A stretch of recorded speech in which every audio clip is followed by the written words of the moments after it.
midowga murashaxiinta madaxweynaha Soomaaliya ayaa walaac waxay ka muujiyeen dhexdhexaadnimada ra'iisul wasaaraha xukuumadda xilgaarsiinta Maxamed Xuseen Rooble ee ah arrimaha doorashooyinka dalka ee khilaafka uu ka taagan yahay.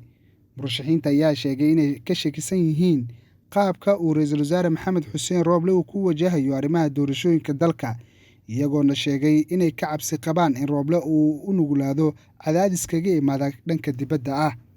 Qoraalka ka soo baxay goluhu wuxuu aad ugu walaacsan yahay in ra'iisul wasaare Maxamed Xuseen Rooble uu u muuqdo inuu hoggaansamayo cadaadis dibadda ah, taasi oo ku hoggaamisay inuu ka leexdo mowqifkii dhexdhexaadnimada ayaa lagu yiri qoraalka ka soo baxay murashaxiinta. Sidoo kale goluhu wuxuu ra'iisul wasaare Maxamed Xuseen Rooble ku boorinayaa inuu muujiyo dhexdhexaadnimo isla markaana joojiyo safarada dibadda ah ee aan laga maarmaanka ahayn, aana waqti lumiska degdegna ah u bilaabo shaqo ku wajahan hannaanka doorasho oo daafuran ayna isku raaci karaan wadana aqbali karaan shacabka Soomaaliyeed. Murashaxiinta ayaa sidoo kale ra'iisul wasaaraha xukuumadda xilgaarsiinta Maxamed Xuseen Rooble ka dalbaday inuu ka shaqeeyo sidii loo bilaabi lahaa hannaanka doorashada loo dhan yahay isla markaana cadaalad ku salaysan tahay.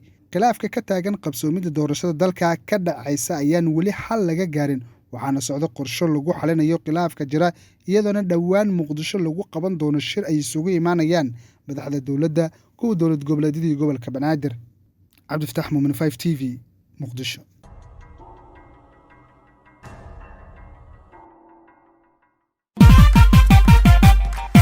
دكتور آمنة بحسن دنتال سبيشاليست كلينيك إيه ما وركني أوراه ليس كده هاي ووجد مرتدينا أخبارت هادو دقيستا كل هدي الكهاجة أحمد واحترينه أنفعي لقويدو ومصايب دون دكتور آمنة عرين كاسيو ابتلدا سحال كذا الكها أنقوه بايه بلشو هذا دمان حرمت دكتور آمنة بحسن وحرم لقد ويا أفكا يلكا وكنت على حافظة على وقارهان ودادا دن وداقها يدق مدى ودجرع قبل كبنادر حرمت وحكاو القلا يا دكتور آمنة حسن شي حسن oo ah dhakhtar ku takhasusay daweynta afka ilkaha isla markaana wax ku soo baratay dalka Jordan muddo sanad ahna ka soo shaqeynaysa gudaha dalkaasi iminka waxa ay ka howlgashaa xarunta Dr. Aamina Baxasan Dental Specialist Clinic. xarunta Dr.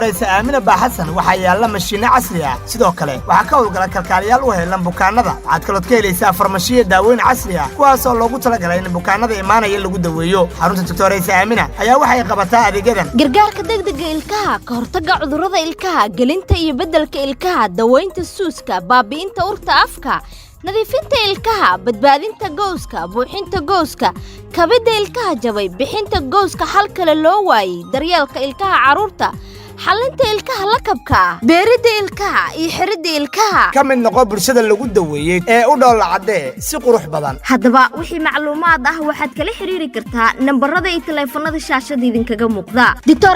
Aamina Baxasan Dental Specialist Clinic.